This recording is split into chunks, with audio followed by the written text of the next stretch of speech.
congodialogue.com.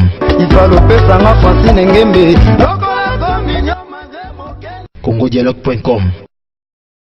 Tokoki kolobaki na opposition toko retrouver mwana mboka Vital Kamerhe na mwana mboka Albert Mavungu to bango bazali ko faire partie te ya opposition oyo mwana mboka Martin Fayulu azali. Ce qui montre aye na opposition aye alobike toko yamba ye. Olobi ko na opposition lelo yo poto longola Kabila toko yamba ye. Mais ce que lobi pe oye ou changer lobi que non na beta ki libaku ou bien na yegi po na kosabino na beta bino ki bota ko beta na bato mususu pas bato longola biso. Le 19 septembre nous allons remettre le préavis de M. Kabila. Si la CENI ne convoque pas l'élection présidentielle, bakokende tokosala ba manifestation awa pour CENI wana ekende bakanga bango batia bango na boloko. Le 19 décembre ya mobu oyo Kabila, c'est son départ définitif. Le Congo a besoin d'aller de l'avant. Le Congo a besoin des filles et des fils qui aiment ce pays, qui travaillent pour ce pays. Le Congo a besoin des patriotes. Merci à vous tous qui aimez www.congodialogue.com. Surtout dans cette émission, Dossier Grave Magazine, Ezali Magazine, Abino, Ezali Komemela Bino, Makambo, Ezali à solo, Pena ba Congolais à solo. Yango toujours n'a pas ça. Merci à trop à Madame Francine Gembe, car c'est grâce à elle qui bozo talabiso à travers le monde entier. Merci à vous, Madame Francine Gembe, première dame. Donc bakoloba me ba kokana bangote et pourquoi pas na ba oh tout peut-être bato bazo prétendre que ça makambo malamu me ba kokate parce que ba si te seme nango belé faut tezara bangote po ba ki TV ba bossa une antenne ezande koto po yango ndo moni pe toko bimalo solo sauter aussi à la grande équipe. Donc là je vois directement Christian Chibangu, pourquoi pas bandeko tout ya Congo Dialogue, nous sommes ensemble soudés et lelo bandeko tolukeli bino mwana mboka Martin Fayulu oyo akomekana koyebisa biso nini ezoleka au juste. Donc na opposition tozo comprendre sous te o balongoli président Tshisekedi alongwe o balongoli nani o alongwe Albert Mavungu alongwe bakeba menacer nyonso wana tozali on dépend na kosola. Merci pour la fidélité na bino et tozali ensemble naye dans un instant tokoza mwana mboka Martin Fayulu pe tokosoa naye. Je vous dis merci. Moi je suis un homme qui vient du privé. OK, ce qui boibinga malamuté. Moi, j'ai travaillé pour le groupe pétrolier Mobile, qui est devenu, après Exxon Mobil, société transnationale. J'ai travaillé 10 ans au Congo et 10 ans à l'extérieur du Congo, c'est-à-dire aux États-Unis, en France, en Côte d'Ivoire, dans la région ouest de l'Afrique, au Kenya, au Nigeria, au Mali, en Éthiopie. Donc ça c'est le travail que j'ai fait dans ma vie. Donc j'ai fait la politique et depuis longtemps, depuis que j'étais à Mobiloy ici, je m'intéressais, j'étais dans des groupes avec les amis, dans des groupes de réflexion, on a fait la politique, je suis allé à la conférence nationale en tant que membre du FDD, Forum pour la démocratie et le développement. Et je suis sorti et là, le seul poste que j'ai occupé de l'État, c'est être d'abord député provincial. En 2006, j'ai été élu à la fois député provincial et député national. Je suis quinois. J'ai choisi d'aller travailler pour la ville de Kinshasa d'abord et voir ce qu'on pouvait faire. J'ai cédé mon poste à l'Assemblée nationale à mon colistier. En 2011, j'ai été encore réélu à l'Assemblée nationale et j'ai pris ce poste-là. Donc, il faut que, enlever dans votre tête, je n'ai jamais volé l'argent de l'État parce qu'il y a beaucoup de voleurs. Il y a beaucoup de gens, bateau belé, dans le bon linga. Bateau belé, balingi kokonosa na l'État pour nous yiba mbongo. Mingi balingi ba koma soki banani ba refaire ba handicap na bango ba retard, ba yiba mbongo mbongo kokite, balinga ba yiba mbongo à l'État. Donc c'est ça le problème ya Congo. Alors photo yeba to tala nani azali nani. Moto ina ko sa eloko pona mboka. Pour intention pour qu'est-ce qu'il y a l'État à la poche à j'étais directeur général. Est-ce que vous savez que la directeur général dans la région nord, il y a Nigeria, il y a Mobiloy, où il y a pénurie de carburant tout le temps. Ceux qui sont millionnaires, est-ce qu'il y a un directeur général dans un pays enclavé comme le Mali, un pays enclavé comme l'Éthiopie, où il y a plus de 300 véhicules, les autres qui ont carburant à Djibouti, pour y aller en ce que vous allez moto il y a mafia, moto mayuya, hein? Chaque transporteur a signé bonaye, faut payer ça 100 $. Mais au Yébi, il y a 300 véhicules. Multiplié par 100 $ par jour, ça vous fait combien? 30 000 $. Et vous savez ce que ça vous faites dans comment dire, 2 ans, plus de 2 ans, dans un pays comme ça. Non, ça veut dire que je n'ai pas cette nature-là. Ce n'est pas ma nature. Ma nature, c'est un homme intègre, ok, honnête. Et c'est comme ça que ceux qui boyaient n'a décidé parti oyo nous avons kamba beaucoup mona et là que ça ko guider biso liboso yi ba valeur to na charte des valeurs et na ba valeur wana to banina d'abord l'amour, le travail, la justice, la liberté, la solidarité, to yena intégrité parce que mbongo ya l'état ndeko na ngai faut kota na kesi ya l'état pona ko sala misala ya l'état ceux qui les lots aux boye dans le pays 80 millions d'habitants. Quel est le budget du Congo? 6 milliards de $. Est-ce que c'est normal? C'est sérieux. Hein? Budget, il y a un hôpital en Amérique. Il y a un budget un beaucoup. Est-ce que c'est normal? Pourquoi? Parce que les gens mettent l'argent dans leur poche. Donc, il faut battre, que ceux qui ont salaire à l'État, que la ministre ou les députés, ils allaient sacerdoce. Ils allaient le pasteur. C'est un ministre de Dieu. Dieu sera ministre de la nation, sera ministre du peuple. Donc tu n'as pas besoin de voler l'argent de l'État. Merci beaucoup, Président Lokola Petouza Nayo Awa. Maintenant, une question que je me pose, comment on a déjà parcours Nayo, parce que aux qui chance déjà, même à côté à l'extérieur du pays, pose occasion à la bongo. Pourquoi ne pas chercher Kaka Otika la Kuna, ou Luki qui ose en Amboka Nayo, Banasuko Sala, peut-être na politique ou Afrique, ou Batutu, zo se méfier Nango, mais on dit que tu as vu Nayo en jeu. Je vais être un modèle. Je veux dire que Bandeko Bayeba que politique ce n'est pas le vol. Politique, ce n'est pas l'argent. C'est autre chose. Mon salaire à l'État, pour nous rebondir, Mboka et Kende Liboso. Ceux qui montent à Linga comme un millionnaire, comme un riche, comme un milliardaire, à Kende Kosala business. À ça la entreprise naïe. À ça la monte à reprocher Bill Gates, pourquoi ça milliardaire? Monte à reprocher, Moutouté à reprocher Moutoyo, à Zanambongo. Balobi ki tala musala bandiango boye a komi nango boye a matisi yango boye moto ko reprocher été parce que ils n'ont pas risque bino boye pasi ya monité pour koma wana alors ceux qui moto alingi mbongo akeno sala nini wana. Moi j'ai travaillé comme cadre supérieur à une entreprise musala na sali et monani na lebi que non sikoyo na kende na ba expérience on a joué na mayelo yo na ebotami na ngai donc nakoki kokende mpona kobongisa mboka Congo na sangala na baninga bacongolaise na bacongolais totala ndenge tokende liboso soki nalebiki ana vanda mboka bapaya nasala misala wana ça veut dire que je suis égoïste ngai na bana ngai tozala malamu ebongo bandeko na ngai donc moto nyonso ndenge balobaka na Biblia que makambo oyo nzambe apesi yo don oyo nzambe apesi yo ok tia yango mpe mpo na baninga ndenge nakoki kotia yango mpo na bandeko mosusu communauté eprofite na yango. Donc c'est ça ce que j'ai appris et ce que Dieu m'a donné, je mets à la disposition de la communauté pour que la communauté ekende toyeba à partir ya fayulu ndenge tokosala misala que les vols ne sera plus autorisé dans ce pays, ne sera plus toléré.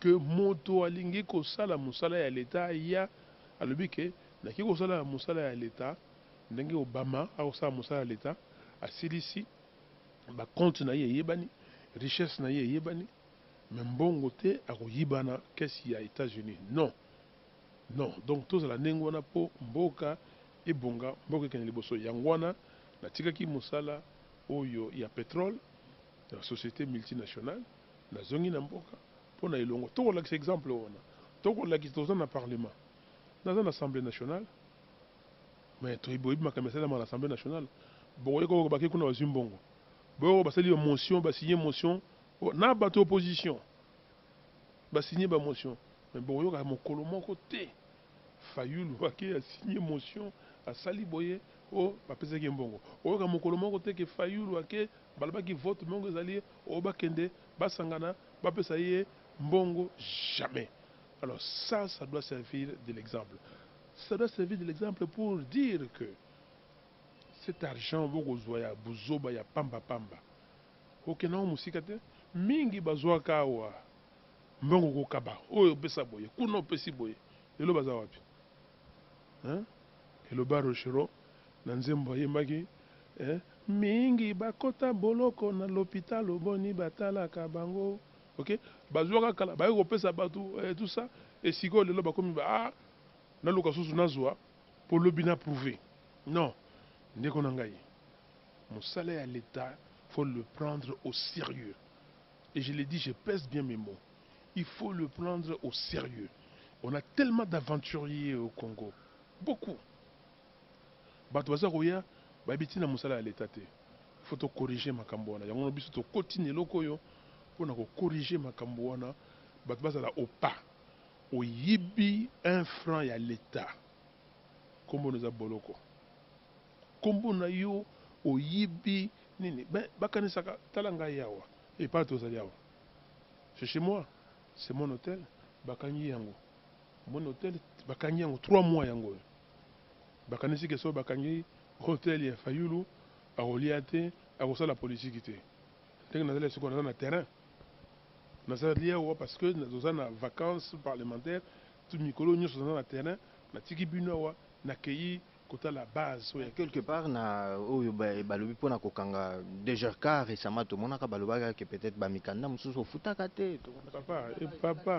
Papa, tozali toke na tribunal. Bino mona kité journaliste ya RFI, azako tweeter, alobi ke ba avocat ya Fayulu, balobi ke ba futa avocat ba taxe nyos. Avocat hôtel de ville labi oui. A futa, il a payé mais il a minoré les loyers. Ça veut dire quoi minorer les loyers? Loyer, c'est un contrat entre parties. La question, est-ce que na futa ou na futate? Na la kimi kandanyos. Impôt foncier na futa. Impôt sur le revenu locatif na futa. Bandoka INSS ils allaient à futa kasoki 50 000 francs, 100 000 francs. Oyo ndako yangai, famille, oyo, ma famille restreinte, et puis si dans la société na biso, comme avec un contrat de bail en location. Mais où est le problème? Les loyers sont payés et les impôts sont payés. Donc parce que toqué dans le tribunal, basali, juge président a dit que non, il ne faut pas passer en raison, non, les affaires politiques. Mais si quoi, nous avons dans le tribunal. Alors si les motuka nangai. Mbongo nangai, mikanda nangai, tout jusqu'aujourd'hui, depuis le 14 février. Vous comprenez? Donc mars, avril, mai, juin, juillet, août. Aujourd'hui, 6 mois. Ma voiture est là. Je n'ai pas de voiture. Donc nous avons tout mbongo. Ma voiture non. Donc aujourd'hui, tout allez wana. Donc bazana et loko mongote. Mais si koyo bato yo balobaki que Fayulu boye. Mais bango mo keno takuna na DGRK. Kende kotala na DGRK pitopa les alikuna. Kende kotala. Ça veut dire que bazu décision politique pour déstabiliser un adversaire politique et même bakokanga te. Bazo mona ça fait 3 mois bakangi. Mais je suis là, je continue l'action politique. Par là, on peut dire que c'est créé à honorable Martin Fayulu Ezani. Mais c'est créé à moi dans Zambé. Peut-être pour battre monsieur bazo reprocher bino battre opposition que moi quatre peu bosola na mona mboka Joseph Kabila azo aider bino. S'il vous plaît, arrêtez de bêtises. arrêter des bêtises. Il faut arrêter des bêtises. Il ne faut pas mettre les gens dans les génériques. Moi, je ne suis pas des gens qui vont faire des polémiques. À l'équipe, on a fait la polémique. Moi, je Kabila. Kabila, c'est qui? Et pour donner quoi à qui? À moi, Fayoulou? Comment vous vivez? Mais je suis un Congolais, je suis un enfant de Dieu. Les provisions surnaturelles de Dieu. Est-ce que mais je vais vivre, mais pas avec l'argent de corruption. Ils peuvent tout faire. Bakanga balo bakono, tout à l'heure au senga à ramper. Ayana ma bolongo, à fukama, à au senga bongo. Bako mon angaïté. Bako mon angaïté. Non, ndeko nangaï. Le parti continue. Il y a des membres qui sont là-bas. Nous avons des membres. Il y a des membres qui payent leurs cotisations. Et c'est ça un parti politique. Un parti politique doit vivre des cotisations des membres. Il y a des membres de l'État à Mouyibi. Donc, bateau et bakane sakike, bakosuki sangai, que n'a pas place à aucun été, que so bakangi et lokoyo, que bakangi babote la voiture, 6 mois yango. Babote la biloko na mikanda. Bakangi hôtel, 3 mois yango. Mais ndenge ya baka okata eko bota, okata eko kola, okata nazo okende ti toza na bango le 19 décembre, M. Kabila azo okende et puis tokotala makambo ndenge zo okende. Merci beaucoup mwana mboka. Donc na bandi wana déjà maloba ya président Martin Fayulu bosenga ki ebele bolobi no esengeli aloba sikoyo mwana mboka yango nde question bato ebele batuninga balobi songa nzila ntango ozokutana na mwana mboka Martin Fayulu tuna ye est-ce que c'est vrai élection oyo ekosalema parce que mwana mboka Joseph Kabila po akende selon constitution esengeli élection esalema est-ce que nous sommes vrai na attitude oyo tozotala lelo na bapoliticien mosusu que ce soit ya opposition que ce soit ya majorité. Est-ce qu'on peut s'attendre à l'élection le 19 décembre? Pour le pour Joseph Kabila, il faut élection Salama. Il y a Liboso Yangwana. Ok? Il y a Mibale. Pour Akende, ce qu'a Bouki Mobekoli Konzi, c'est-à-dire Constitution. Article 64. Il faut Akende. Parce que ils allaient trahison, haute trahison. Ceux qui basent une infraction politique, il y a haute trahison. Il faut Akende. Il y a Misato. Mais le peuple congolais, a besoin de l'alternance. Et comment mis la constitution? Donc, ceux qui élection salamité, il faut un peuple. Peuple voter constitution. Un référendum. Plus de 85%. Et le but que mandat, il y a président de la République 5 ans. Renouvelable, Mbalamoko. Constitution et lobby. Que 90 jours avant fin, il y a mandat. Il y a président de la République. Il faut Seni et Bengissa, élection, élection au Salama Mokolo, Boye. Pour nous tous avoir disposition, nous sommes avant date le 19 décembre 2016, président Sika Ayebana déjà. Ils sont quoi en États-Unis? Élection au Salama en novembre. Il y a Mobuyo. Mais mon président a encore en fonction le 20 janvier 2017. Tango ne gotika la wana et président Yebani Barack Obama osala ka bisaka na ye asala ndenge osala passation des pouvoirs d'accueil, c'est exactement comme au Congo. Alors ce qui Seni est convoqué en côté.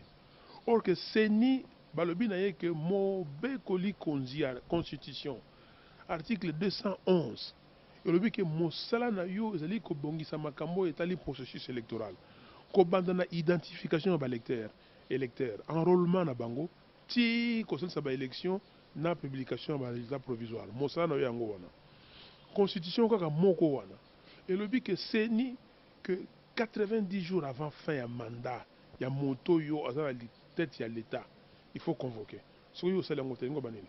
Donc ça veut dire quoi? Le 19 septembre oyo mokolo to kono peta préavis na Kabila to kontika préavis na Seni ceux qui Seni est convoqué préavis et pesami et puis c'est l'union sur Bakeyi parce que Babuki Mobeko à l'État. C'est comme ça que Bisso Bana a dynamique de l'opposition. Tu vois la retraite à la retraite à Mikolomi Sato. Retraite on est bimisi boye que le 19 septembre. Ndenge to lobaki na rassemblement. Ce qui Nanga président à Seni na Seni na ye wana ba convoqué élection présidentielle était mokolo wana suka na il faut ko bokanga bango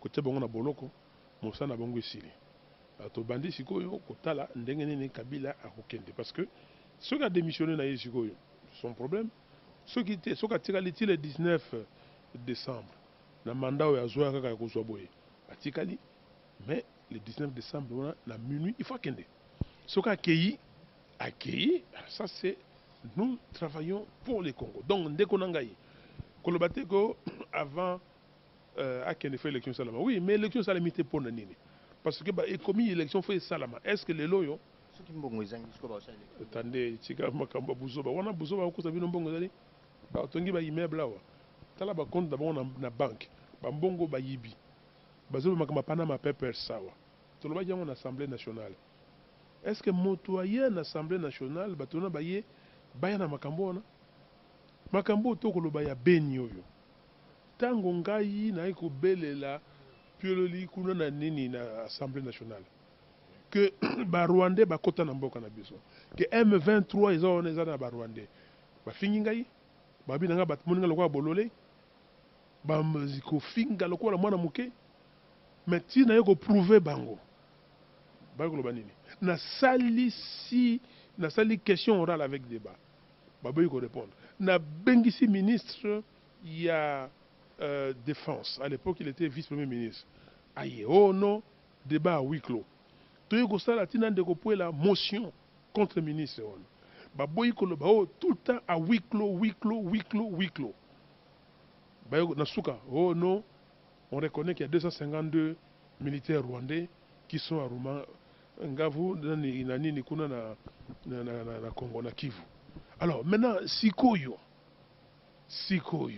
ndeko na ngai makambo ya beni boza komona wa ebani moko nini lelo c'est seulement aujourd'hui qu'on va décréter 3 jours à deuil national pour reconnaître que batu bakufi quand même au bakufa kala je suis d'accord mais il faut le faire tout le temps je suis d'accord 3 jours c'est là nous devons compatir. Donc pour président Martin Fayulu toloba que 3 jours on a pour na quitter. Non, s'il vous plaît, c'est pas 3 jours de quitter. Et c'est là 3 jours, 1 jour, 2 jours, 3 jours, une semaine, il y a deuil national. Mais quitter et le quitter réalité responsabilité il y a monsieur Kabila na gouvernement na ye. C'est ça que nous devons établir. Tango oyo ceux qui na l'action ba papier. Nazana question orale na tunaki pona makambo na ya beni. Si de l'eau réponse c'est ça. Nazana makambo ebele ti lelo yo est-ce que na parlement tolobi tolo makambo wana au huis clos c'est-à-dire que ba congolo bazana libanda ba ko yeba ngote eza lokwa likita bosali pour na bino boyo non je ne peux pas participer à de telles bêtises donc aujourd'hui na yo ki premier ministre la bio non pour na passion émotion maintenant yango wana bato ba wololi mais bah, remettre en cause action gouvernementale. Mais ça veut dire quoi ça? Mais ça c'est irresponsable. C'est-à-dire que bah, tout ce qu'on a dans l'émotion, la bomi bande na bango, bana ba maman bomi batata na bango, bomi bana. Donc mon temps en émotion té ton zaban c'était même comment dire une barre de fer à une certaine température, barre de fer de replier. Donc biso batona sentiment na biso.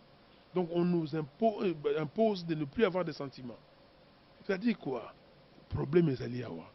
Ils allaient irresponsabilité. Alors, ce qui est irresponsabilité, n'a manque de compétences, il y a complicité. Donc maintenant nous comprenons que c'est la complicité de l'État congolais, des gens du pouvoir en place, pour basala makambo na bongo balingi ko sala ko na région là. Beni. Na ibité ce ko zo yeba Beni ici c'est quoi? Beni c'était le fleuron de ce pays.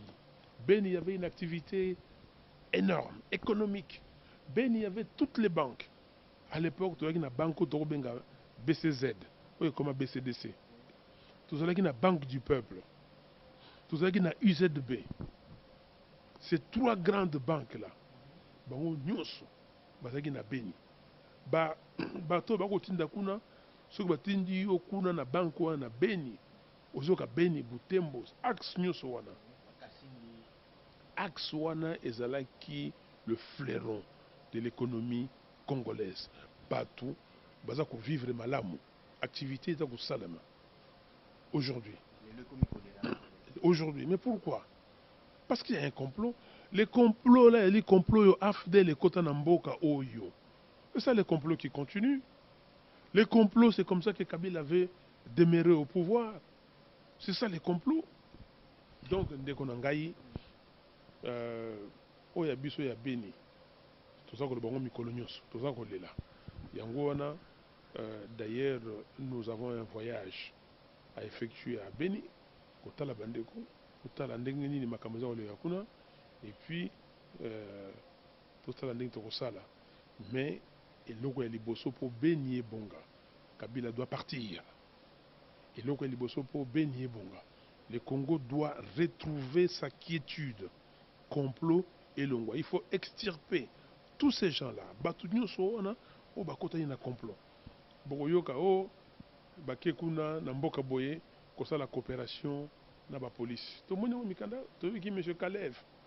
Est-ce que c'est monsieur Kalev qui doit aller en Égypte pour aller négocier makambo ya armée police égyptienne pour na ko entraîner ba policiers na biso na ba militaires na biso?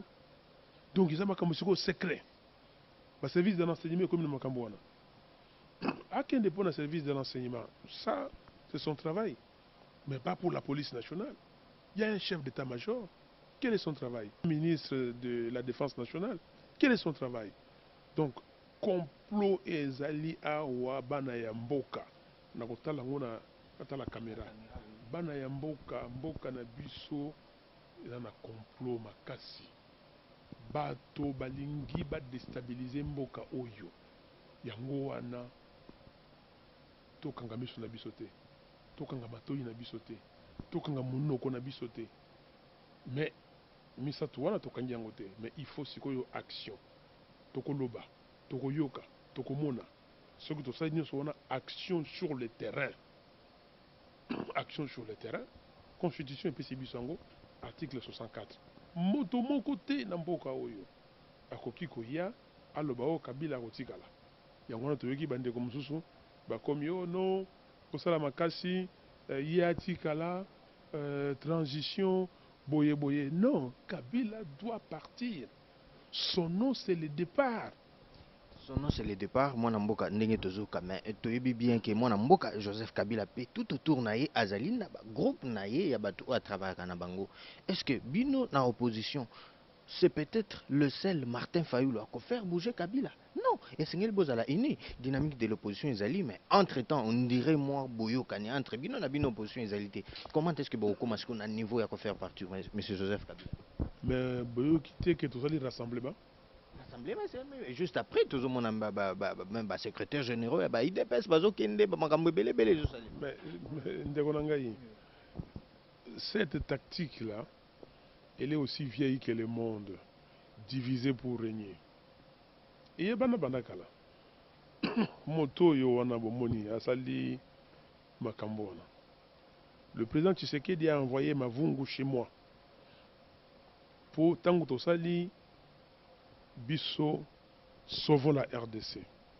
Tosali yango ngai moko Christopher Ngoyi, société civile de la RDC na Jean-Bertrand Ewanga. Ok? Tosali eloko wana tomati sauvons la RDC. Tos lingisi mboka. Tu que au monde président Tshisekedi azali nano. Adabi allez bataille de bes bakota. Bataille de bes baye Mavungu.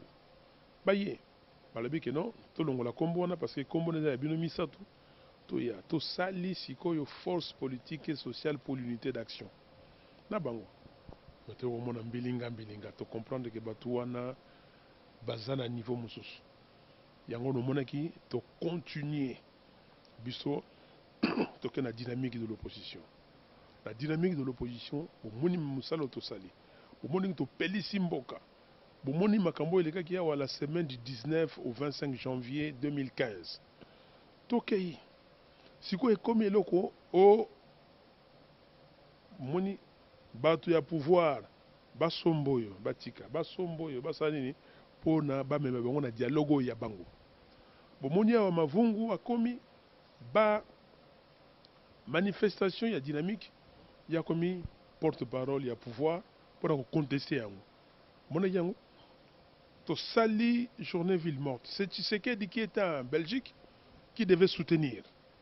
Et ici, il y a Katiawa. Donc, ndeko nangai, téléspectateurs nabino bazako mona que le pouvoir ne peut pas nous laisser tranquilles.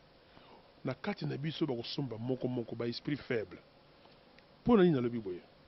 Toke na Gorée yawa, boyoka ki toke na Gorée. To sali o to benga ki Front Citoyen 2016. To komi wa pouvoir de lobby fait kufa. Bazu bandeko kaka na kati na biso. Iloba Mobutu tango azaki batango makambo mayaka ndongo ba colonialiste bazaki kosala ndenge nini. Ba kamati moto na biso moko la suite bato bagi na ba na mbula na ngai ubeni koleka ngai baibi. Donc c'est la même chose. Donc bah Monique non Front Citoyen zako yana moto. Il faut que boma moto wana. Bazu bandeko fou po ba étouffer. Toke na Genval na Belgique. Tout ça les réunions, rassemblement au peuple congolais sengi biso. Peuple lobi bozali kuna dynamique toyebi. Boza kuna UDPS toyebi. Bande kwa G7 baye toyebi. Mais ndenge ni beaucoup ça na bomoko. Bo sangana. Bozabi nous ensemble pour combattre bateau balinko bebi ces alliés ya bana mboka. Un rassemblement. Alors sikoyo oyo alingité. Bokanga moto na makasité. Botiki accueilli, c'est ça là où nous sommes. Ceux qui ne veulent pas, c'est ce qu'ils veulent. Nous sommes dans les rassemblements et la grande majorité du peuple congolais se reconnaît dans les rassemblements. C'est ça pour nous l'essentiel.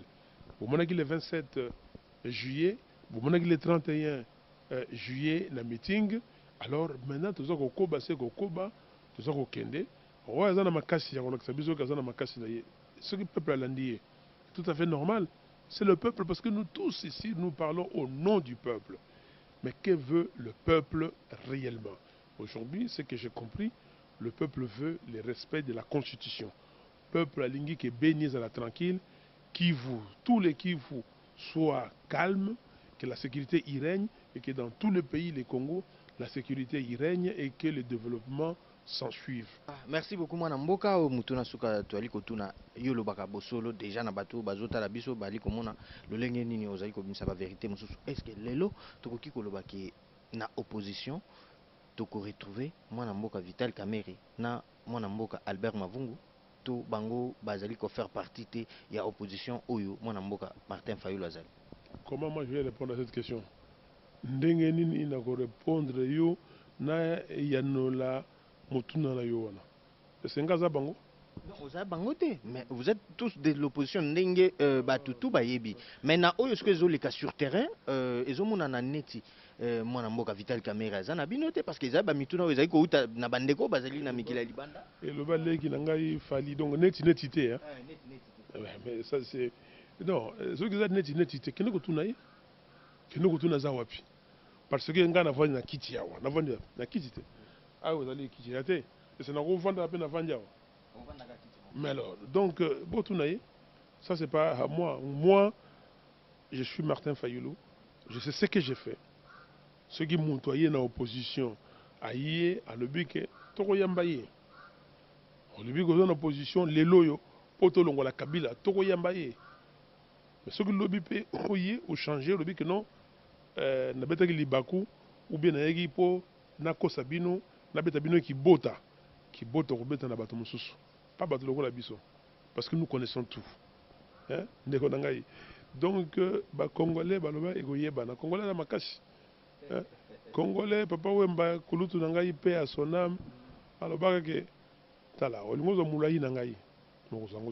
Au Meki, Koluka moulaï. Moulaï à Congolais, aux Angote. Au Salabassis, au Kobel, Tiyumo, au Robela, au Tiki. Même aux alliés semblants aux Zoyango. Au Sanzayango. Oh, bazaki lobia wa. Ba beti, non. Les gens qui peuvent croire aujourd'hui, ou qui croient, pardon, que bazaba mongolodiaka, ah, wanamboka oyo, hein, basala makambo, andenge na bango, non, c'est pas possible. Le peuple a décidé. Non, le peuple a compris. Le Congo a besoin d'aller de l'avant. Le Congo a besoin des filles et des fils qui aiment ce pays, qui travaillent pour ce pays. Le Congo a besoin des patriotes. Le Congo a besoin des gens intègres.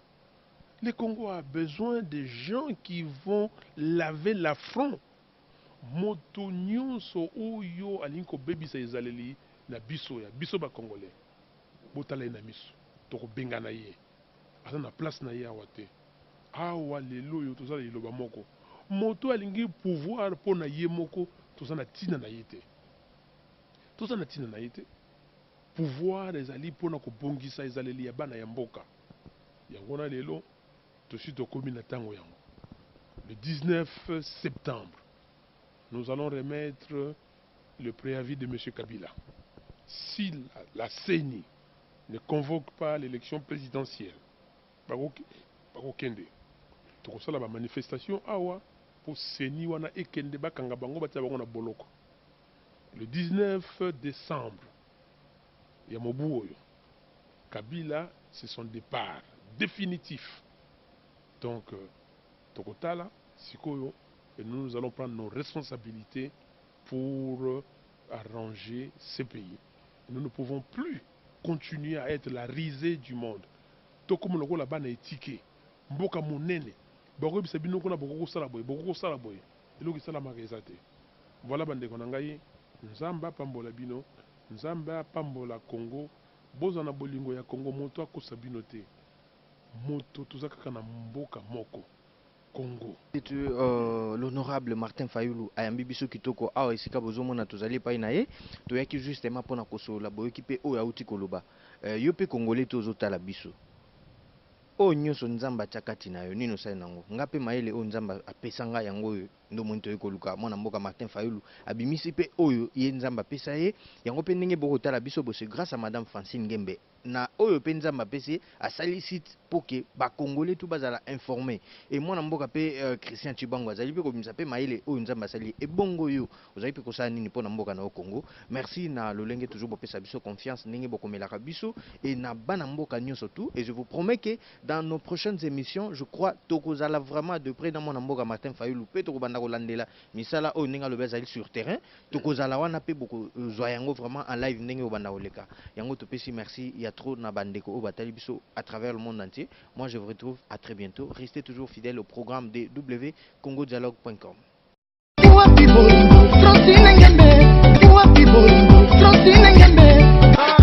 congodialogue.com. congodialogue.com.